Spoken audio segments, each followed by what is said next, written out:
नाजरीन, आपको बताते चलें, इश्तियाल अंगेज नौजवानों ने कई गरीब अफराद के रिक्शों को आग लगा दी।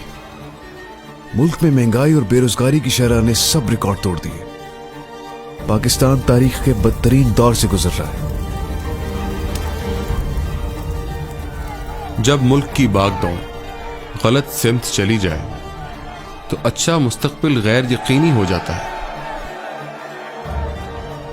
तारीकी में किए गए फैसले हमेशा गलत ही होते।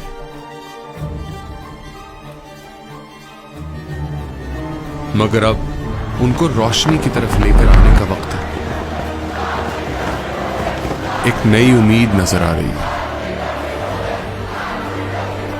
ये तवील सफर अब खत्म होने को है।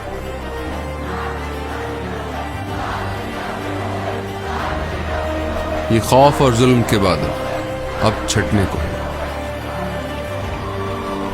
ये जलती हुई आग अब बुझने को है। तो आओ साथ चलें, आगे बढ़े। अब वक्त बदलने का।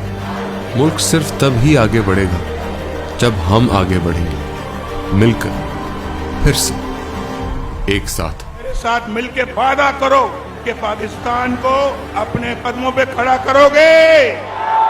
8 फरवरी को शेर को वोट दो, पाकिस्तान को नवाज दो।